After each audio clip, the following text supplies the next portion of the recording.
I'm Chloe, 28, female, and my family's Christmas present to me was telling me I was too distant for a gift, right after my brother thanked me for paying their mortgage all year. The words hung in the air, thick and suffocating like the scent of pine and roasting ham.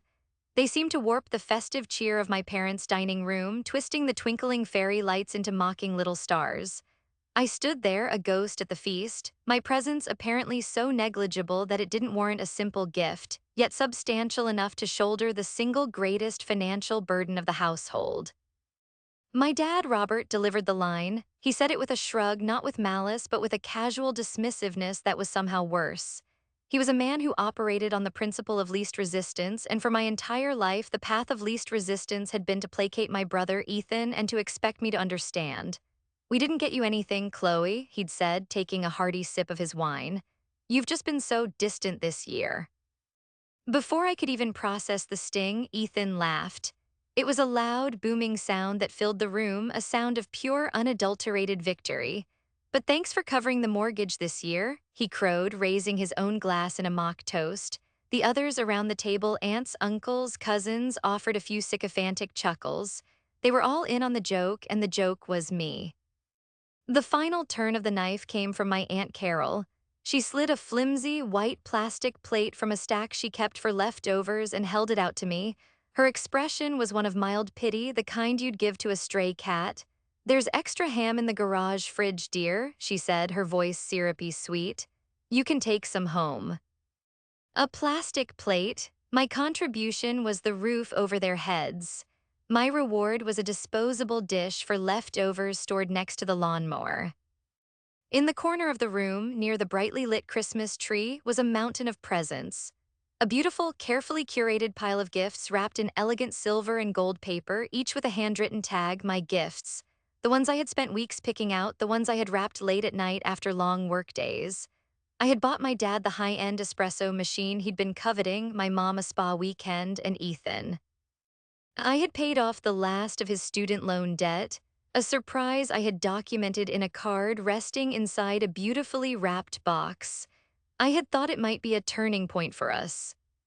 I looked at that pile of gifts, then at the smirking face of my brother, the indifferent gaze of my father, and the plastic plate in my aunt's hand. A profound, icy clarity washed over me. I wasn't family. I was a utility.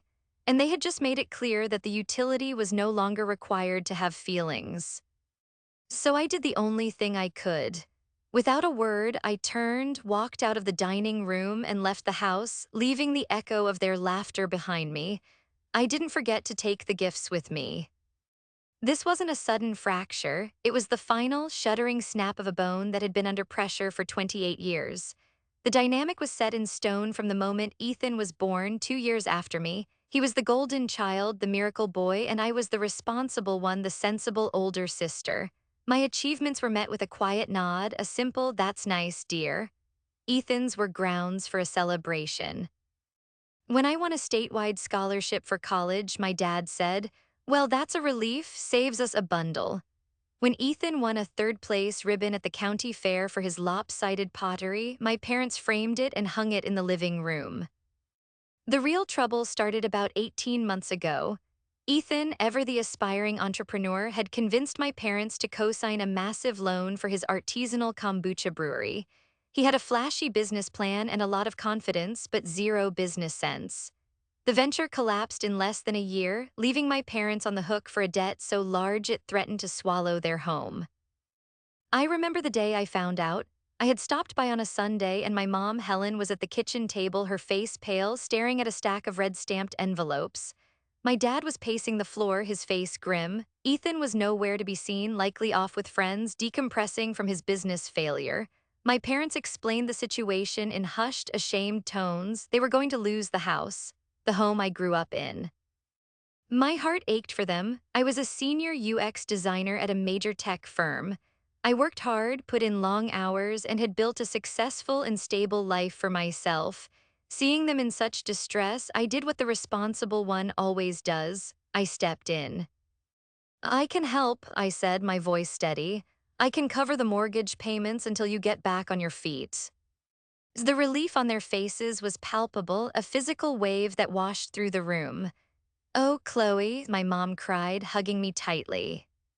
"You're a lifesaver. It would just be temporary, of course, just for a few months."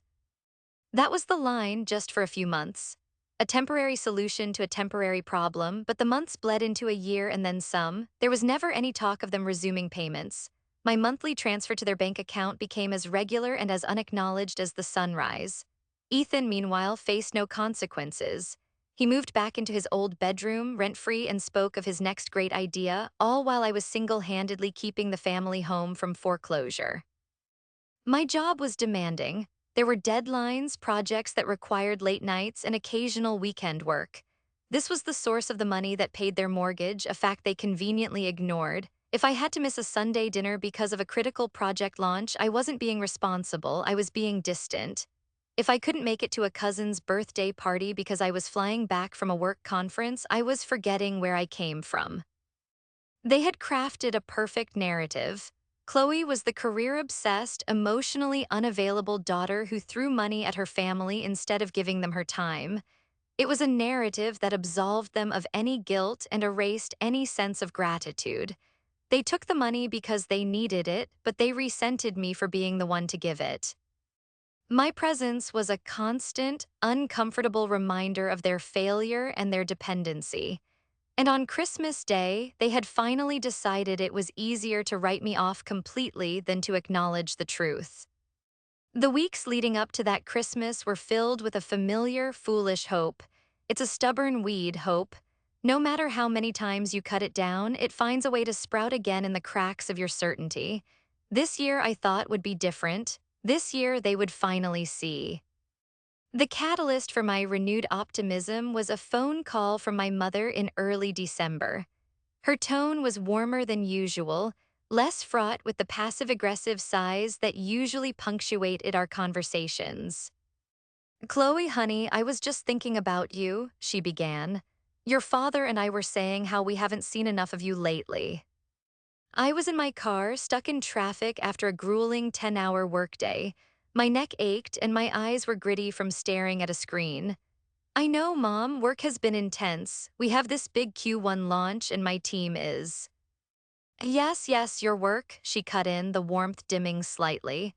"We know you're very busy, but Christmas is coming. We're counting on you being here. It wouldn't be the same without you." My heart did a little flutter. It wouldn't be the same without you. It was the closest thing to "we miss you" I had heard in a long time.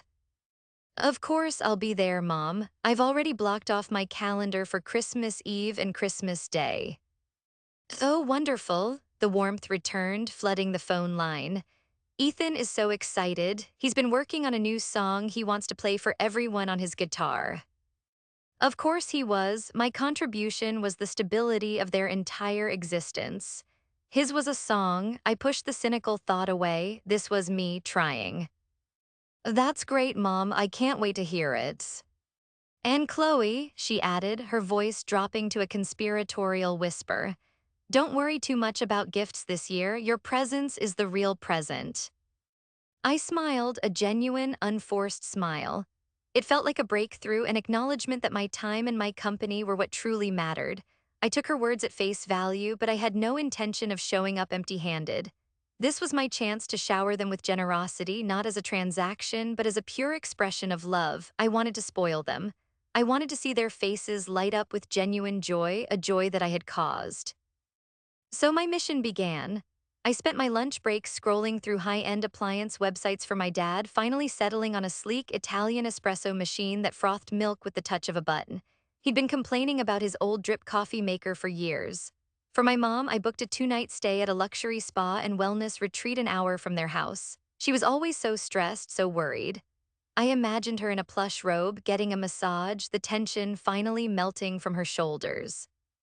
Then there was Ethan. This was the big one, the grand gesture. I knew he was still carrying the weight of his student loan from his first failed attempt at a college degree years ago. It wasn't a huge amount, but it was a dark cloud that followed him. Secretly, I contacted the loan provider, navigated the bureaucratic maze, and arranged to pay off the entire remaining balance. The confirmation letter felt like a golden ticket in my hands. I typed up a simple, heartfelt note. Ethan, time for a fresh start. No strings attached. Merry Christmas. Love, Chloe. I placed the letter and the official paid in full statement into a box and wrapped it in shimmer. Zing gold paper. This, I thought, would be undeniable. This wasn't just money for a bill, it was a gift of freedom. It was a brother-sister moment, a way to finally bridge the gap that had widened between us since childhood. I didn't stop there. I bought a designer scarf for Aunt Carol, a set of rare whiskeys for my uncle, and thoughtful, age-appropriate gifts for all my cousins. My apartment started to look like a Christmas grotto. Every evening after work, I'd put on holiday music, pour a glass of wine, and rap. Each fold of paper, each curl of ribbon was a prayer. Let this be the year. Let them see me. Let them love me. So a week before Christmas, I had a brief video call with them. My dad pointed the phone at the tree, which Ethan was decorating. Look, Chloe, your brother's got a real eye for it, doesn't he? It looks beautiful, Dad, I said, and it did. Ethan was carefully placing vintage glass ornaments, his tongue sticking out in concentration. For a moment, he was just my little brother again. Did you get my check for the you-know? My dad asked, his voice low so Ethan couldn't hear. The spell was broken. Yes, Dad, the mortgage payment went through on the 1st, just like every month, I said, my own voice flatter than I intended. Good, good, he said, relieved. Well, we'll see you on the 25th. Drive safe. He hung up. There was no thank you, no we appreciate you. It was just a confirmation of a transaction. Still, I clung to the hope my mother had given me. Your presence is the real present. I repeated it to myself like a mantra. They just weren't good at expressing themselves. The gifts would speak for me. The gifts would open their hearts. On Christmas Day, surrounded by the evidence of my love and thoughtfulness, they would have no choice but to finally understand. Christmas morning arrived with a thin, crystalline layer of frost on my apartment window. I loaded the mountain of shimmering gifts into the back of my car, the sheer volume of them a testament to my absurdly resilient optimism. The drive to my parents' house was filled with a nervous energy, a playlist of cheerful holiday classics doing little to soothe the frantic butterflies in my stomach. When I arrived, the house was already buzzing. The air was thick with the rich aroma of my mom's cooking and the sound of my uncles laughing loudly at a football game on TV. Ethan was the first to greet me, intercepting me at the door. Whoa, Santa's sleigh just arrived, he said, eyeing the huge bags I was wrestling through the doorway. What did you do, Chloe? Buy out the entire mall?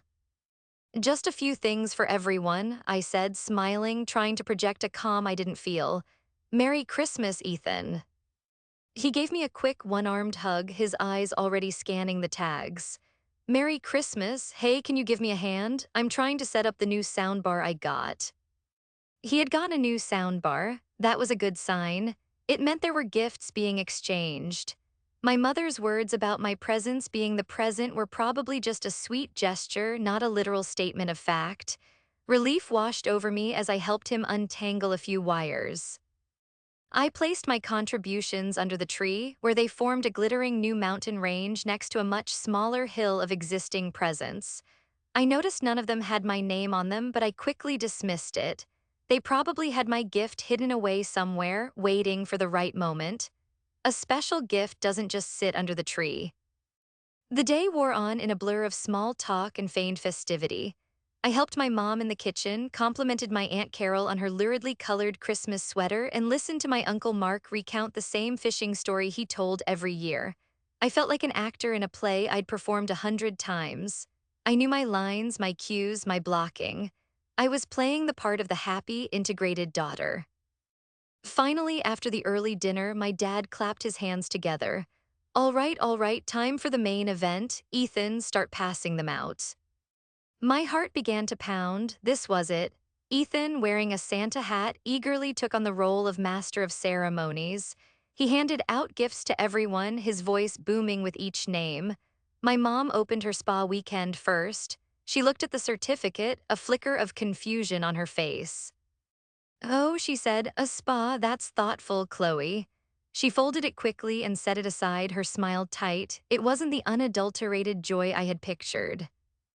My dad opened his espresso machine next. He whistled.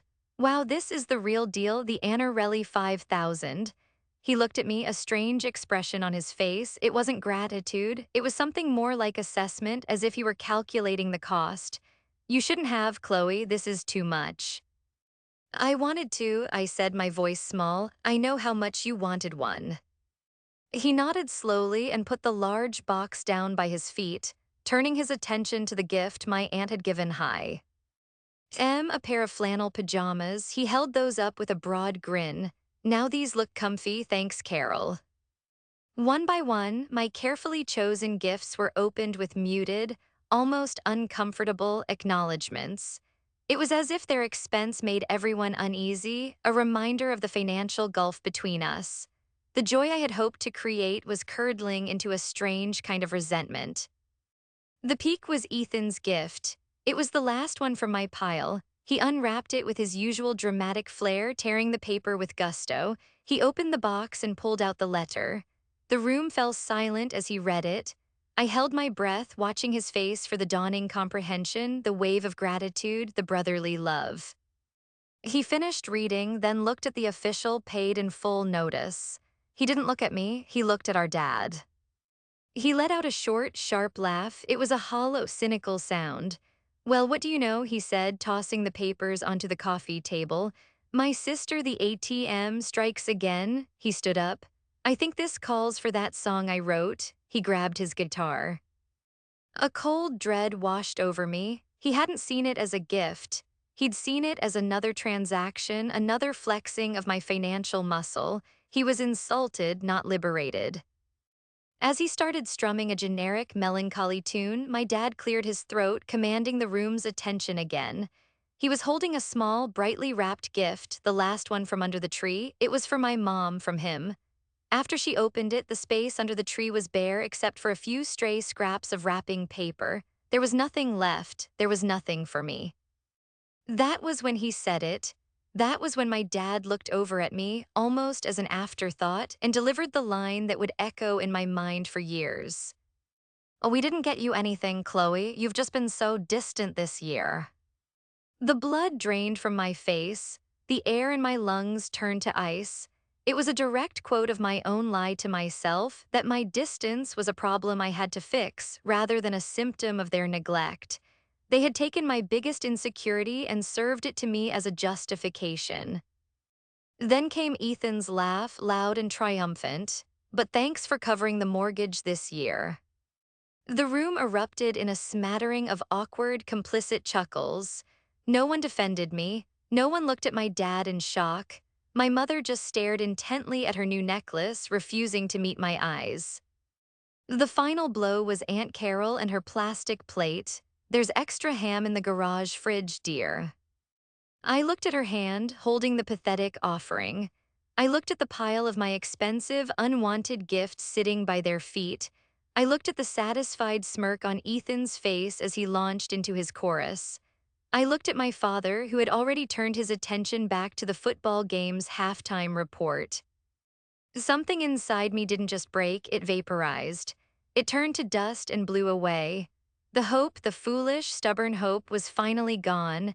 In its place was a vast, cold, and blessedly peaceful emptiness. I stood up. The movement was so sudden it caused Ethan to fumble a cord. Every eye in the room turned to me. I didn't say a word. I didn't cry. I didn't scream. My face felt like a porcelain mask. Calmly, I walked to the corner of the room. I bent down and began to gather my things. I picked up the box for the espresso machine. I picked up the envelope with the spa certificate. I picked up the box containing the proof of Ethan's paid-off loan. I picked up the scarf, the whiskey, all of it. I piled them into the large gift bags I'd brought them in. The room was utterly silent now, save for the low hum of the television. I could feel their stunned, uncomprehending stares on my back. When all the gifts I had brought were securely in my bags, I stood up straight. I looked at none of them. I simply turned and walked to the front door, my car keys already in my hand. I opened the door, stepped out into the cold Christmas night, and closed it gently behind me, leaving them alone with their laughter, their song, and their fully paid-for roof. The drive home was a study in sensory deprivation. I didn't turn on the radio. The only sound was the faint rustle of the gift bags in the back seat and the rhythmic thump of the tires on the cold asphalt. The world outside my windshield was a blur of festive lights, reds, greens, and golds decorating homes I would never enter, celebrating a warmth I would never feel. They looked alien, like signals from another galaxy.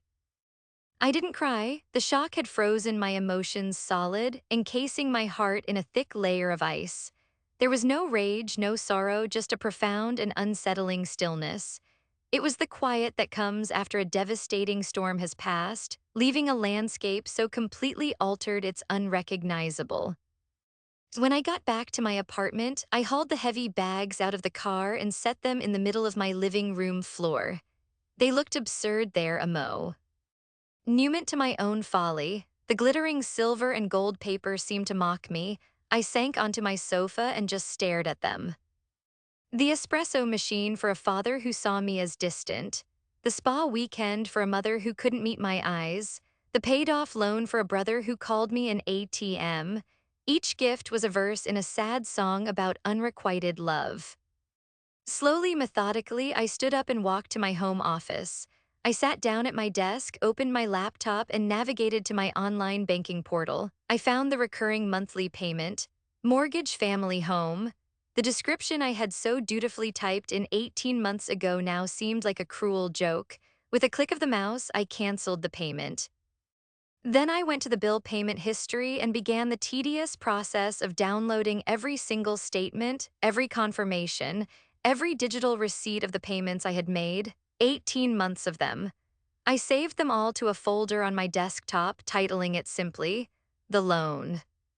Next, I picked up my phone. My thumb hovered over my family's contact group. Home, another bitter irony. I looked at the names, Dad, Mom, Ethan. I felt a pang, a final, faint echo of the daughter and sister I used to be. Then I thought of the plastic plate. I pressed block. A confirmation popped up. Are you sure you want to block this group? I pressed yes without hesitation. Then I went through my call log and blocked Aunt Carol and a few of my more sycophantic cousins who had chimed in with their laughter. The silence that followed was absolute. No calls, no texts, just the quiet hum of my own refrigerator. The next few days passed in a strange, suspended reality. The world was celebrating, but I was in a cocoon of my own making. I ordered takeout, binged entire seasons of shows I'd never seen, and slept for 10 hours a night. The ice around my heart began to thaw, but not into a flood of tears. Instead, it melted into a slow, steady stream of clarity. I had spent my entire life trying to earn my family's love. I had chased their approval like a marathon runner, always believing the finish line was just around the corner. I had contorted myself into whatever shape they needed me to be, the responsible student, the reliable sister, the successful professional, the financial safety net. I finally understood that the finish line was a mirage. There was nothing I could ever do or give that would make them see me as anything other than a resource. My value to them was conditional, and the condition was my utility. On the third day, I decided to deal with the mountain of gifts. The sight of them was a constant, painful reminder. I couldn't keep them, and I certainly couldn't use them. Returning them felt like the most logical step. I spent an afternoon online printing return labels and boxing things back up. The espresso machine went back to the high-end retailer. The spa certificate was, thankfully, fully refundable. I shredded the letter I had written to Ethan and the paid in full statement. That one hurt the most. It wasn't about the money, it was about the death of the hope behind it, the hope of having a brother who might one day see me as his sister. As I taped up the last box, I felt a weight lift from my shoulders. I wasn't just returning merchandise, I was returning the emotional burden they represented. I was reclaiming my energy, my time, and my money. I was, in essence, demanding a refund on the love I had invested for 28 years with no return. The silence from my family continued. I knew they were probably stewing, assuming I was having a temper tantrum and would come crawling back with an apology as I had in the past after smaller slights. They would be annoyed, perhaps, but not yet worried. They couldn't conceive of a world in which I wouldn't eventually fold. They didn't know that the Chloe who always folded was gone. She had walked out of their house on Christmas night and had never come back. I knew the quiet wouldn't last. The first of the month was approaching, the due date, and for the first time in 18 months, the money would not be there. The silence was a ticking clock, and I was just waiting for the alarm to sound. The first day of January dawned crisp and clear. For most people, it was a day of new beginnings and resolutions. For me, it was the day the silence would break. I woke up feeling strangely calm. I made myself a cup of tea, sat by the window, and watched the city slowly come to life. Around 9 a.m., my bank sent me an automated email notification. Reminder, your scheduled payment to Parents Bank was not processed due to cancellation. I read the subject line, took a slow sip of my tea, and archived the email. It had begun. I had imagined a dramatic, immediate explosion. I was wrong. The morning passed with an unnerving quiet. Then, just after noon, the first tremor hit. A text message from a number I didn't have saved but knew belonged to my mother. My phone, S. Et to silent, lit up with the notification preview on the lock screen. Chloe, your father got a strange alert from the bank. Call me. I ignored it. An hour later, another text, this time from an unknown number that I guessed was my father's. The tone was more urgent. Chloe, call home now, the mortgage. I continued to ignore it. I spent the afternoon cleaning my apartment, organizing my closet, doing all the mundane tasks I had been putting off. Each scrubbed countertop and folded sweater felt like an act of reclaiming my own space, my own life. With every text notification that lit up my phone, my resolve hardened.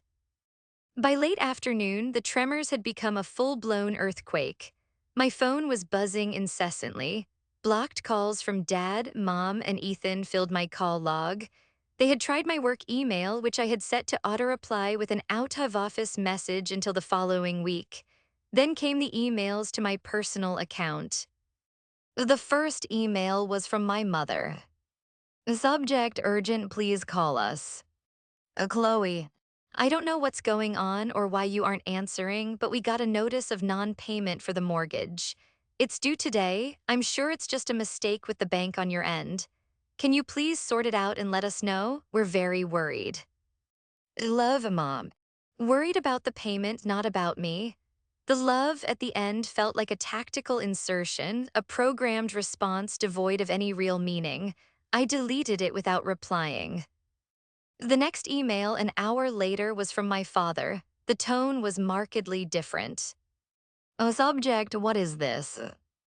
Chloe, your mother is a wreck. The bank is saying the payment is delinquent. I don't know what kind of game you're playing after your little stunt on Christmas, but it's not funny. You made a commitment to us. You are going to cause us to lose our home. Fix this immediately. There it was, the accusation, the demand, the complete lack of self-awareness. I wasn't a daughter who had been deeply hurt. I was a malfunctioning appliance that needed to be fixed. He didn't mention my distance now. My role was crystal clear when the money was on the line. The final email of the evening came from Ethan. It was short, and it was dripping with the sneering superiority he had perfected over a lifetime. A subject, seriously. Grow up, Chloe. We get it, you're mad. You made your point. Now stop being a drama queen and make the payment. You're scaring Mom and Dad for no reason. Drama queen. The irony was so thick I could have choked on it. They had orchestrated a symphony of emotional manipulation and neglect for my entire life, and I, for finally refusing to play my part, was the one being dramatic. I closed my laptop. I felt a strange sense of vindication. Their panic, their anger, their inability to even conceive that they had done anything wrong, it was the ultimate confirmation that my decision was the right one. They weren't capable of seeing me, only what I could do for them. I knew what was coming next. Emails and texts were just the prelude. When their digital attempts to summon me failed, they would resort to a physical appearance. They would come to my apartment. The thought filled me not with fear, but with a steely sense of readiness. I had spent days in silence, mourning the family I wished I had. Now I was ready to confront the family I actually had. I went to my desk, opened the folder named the loan, and printed out all 18 months of payment confirmations. I put them in a neat stack on my coffee table, right where the Christmas gifts had been. I was ready for the final act. 2 days later, they came. The buzz from my apartment's intercom system was loud and jarring in the afternoon quiet. I wasn't expecting any visitors. I walked over and pressed the talk button. Hello. Chloe, open the door, it's us. It was my father's voice, tight with frustration. I paused, my hand steady on the console. I'm not expecting anyone. Don't play games, Chloe, we need to talk to you, let us in. I took a deep breath, no. There was a moment of stunned silence on the other end. Then his voice again, louder this time, angrier. What do you mean no? We're your parents, we drove all the way out here. You're my father, I corrected him calmly, and you're not coming up. I could hear a muffled argument through the speaker, my father's enraged muttering and Ethan's voice trying to calm him down. A few minutes later, the intercom buzzed again. It was Ethan. Chloe, come on, he said, his voice straining for a reasonable tone. Just let us come up for 5 minutes. This is ridiculous. We can't talk through a speaker. I knew they wouldn't leave. They would stand there buzzing until another resident let them into the building, and then they would bang on my door. It was better to face them on my own terms.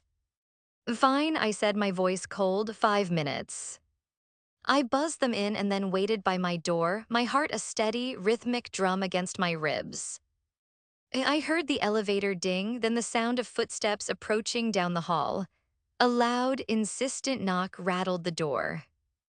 I opened it. My father, Robert, and my brother, Ethan, stood there.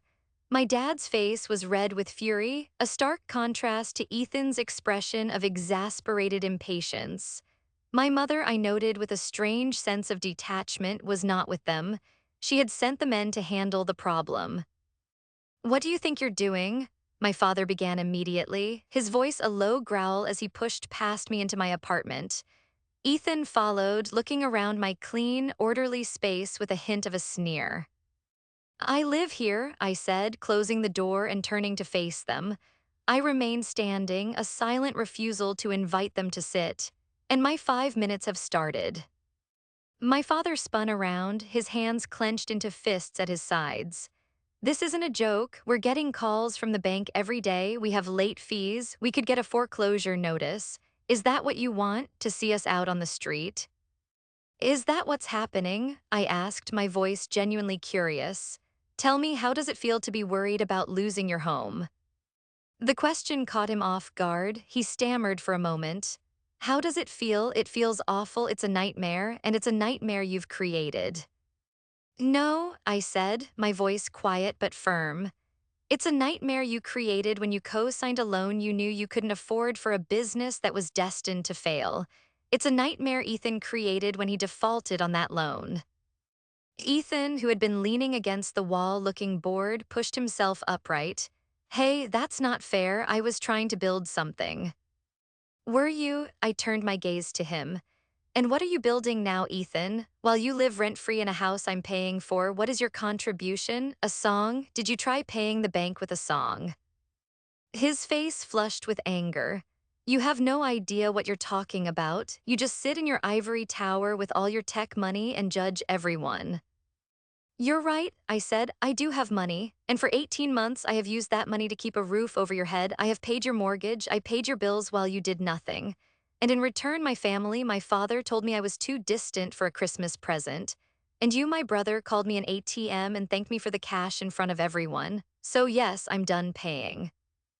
My father stepped forward, his expression shifting from anger to a desperate, wheedling tone.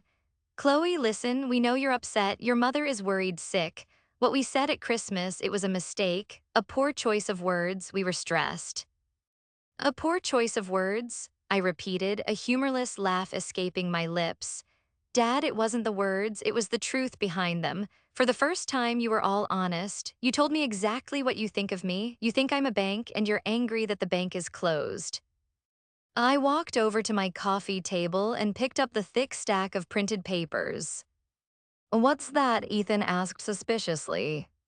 This, I said, holding up the stack, is a record of every single mortgage payment I have made on your behalf for the last 18 months. I kept very detailed records. I let the papers drop back onto the table with a heavy thud. I stepped in to help you in a crisis based on the promise that it was temporary. You never made a single effort to take back the responsibility, you just expected it. You felt entitled to my income. I looked my father directly in the eye. The money is gone. I am no longer your financial safety net, but I'm not just walking away. I consider those 18 months of payments a loan, a very generous interest-free loan. I have documented everything, and I will be sending you a formal letter drafted by a lawyer outlining a repayment plan. You can sell the house, you can get a second mortgage, Ethan can get a job. I don't really care how you do it, but I will be repaid. They stared at me, their faces masks of disbelief. The idea that they would have to pay the money back was so alien to them it might as well have been spoken in another language. You can't be serious, my father whispered, his face pale. I have never been more serious in my life, I said. I walked back to the door and opened it. Your 5 minutes are up, please leave my home. Ethan looked like he wanted to argue, to yell, to say something cutting, but for the first time, he seemed to have no words. He looked at me, at the woman standing in the doorway, and he didn't see his sister. He saw a stranger. My father, looking utterly defeated, walked slowly toward the door. He paused as he passed me. Your mother, she'll be heartbroken. My mother, I said, my voice devoid of all emotion, can call me when she's ready to apologize, but I won't be holding my breath. They left, I closed the door, slid the deadbolt into place, and leaned against it. The confrontation hadn't been fiery or dramatic. It had been quiet, decisive, and final. And as I stood there in the silence of my own apartment, I didn't feel heartbroken, I felt free. A few weeks later, on New Year's Eve, the world felt different. The air itself seemed lighter, easier to breathe. I wasn't at a loud, crowded party. I was in my friend Maya's cozy apartment, surrounded by a small group of people who had become my real family. Maya had been my staunchest supporter through the whole ordeal. When I had finally broken down and told her everything a few days after Christmas, she hadn't offered platitudes. She had just poured me a large glass of wine, listened intently, and then said, "Good for you, it's about time." Now her apartment was filled with soft music, the scent of her famous, slow-cooked chili, and easy laughter. There were 5 of us, me, Maya, her husband Ben, and another couple, Liam and Sarah. We had all known each other for years, a little tribe forged in the trenches of our late 20s. They knew the broad strokes of what had happened with my family and no one pried. They just made sure my glass was never empty and included me in their conversations about work, silly movies, and hopes for the coming year. There was no judgment in their eyes, no assessment of my financial worth. Their affection wasn't a transaction, it was a given. As the clock neared midnight, Maya handed everyone a champagne flute. Ben, a man of few words but deep kindness, raised his glass. "A toast," he said, his warm smile encompassing all of us, "to leaving behind what weighs us down and to making space for what lifts us up, to new beginnings." To new beginnings, we all echoed, the clinking of our glasses a cheerful, hopeful sound. As I took a sip of the bubbly champagne, I thought about the legal letter my lawyer had sent to my parents the previous week. It was formal, professional, and left no room for negotiation. I hadn't heard anything back directly. My mother had tried calling a few times from a friend's phone, leaving tearful, rambling voicemails that were full of guilt but empty of any real apology or accountability. They were all about how hard this was for her. I hadn't replied. I knew a long, messy road might lie ahead. They might fight the repayment. They might try to rally the rest of the family against me, painting me as a cruel, vindictive daughter. But strangely, I wasn't scared. The power they had held over me for my entire life was gone. It had been built on a foundation of my hope and my willingness to absorb their neglect. Now that the foundation was gone, the entire structure had crumbled. Losing a family, even a toxic one, is a painful thing. There was a space inside me that ached with the ghost of what I thought we were, of what I had so desperately wanted us to be. But for the first time, that ache wasn't the biggest thing I felt. The biggest thing I felt was peace. I looked around the room at my friends. Maya was laughing at something Liam had said, her head thrown back in genuine joy. Ben was watching her with a look of pure adoration. Sarah was showing me a picture of her new puppy on her phone. This was real. This was a foundation I could build on. The countdown began on the television, and we all joined in, shouting the numbers with giddy anticipation. A 3, 2, 1, Happy New Year. We cheered, hugged, and wished each other the best. In the midst of the happy chaos, I caught my reflection in the dark glass of the apartment window. I saw a woman who looked tired, yes, but also strong. Her eyes were clear. She was standing on her own 2 feet in a room full of love that she didn't have to pay for. She was free. The road ahead was my own. It would be built with my own hands, funded by my own hard work, and populated by people who saw me, Chloe, not for what I could give them, but for who I was. And that was a resolution worth keeping. So I have to ask you, the audience, what would you have done? Would you have walked away as I did, or would you have tried to salvage the relationship?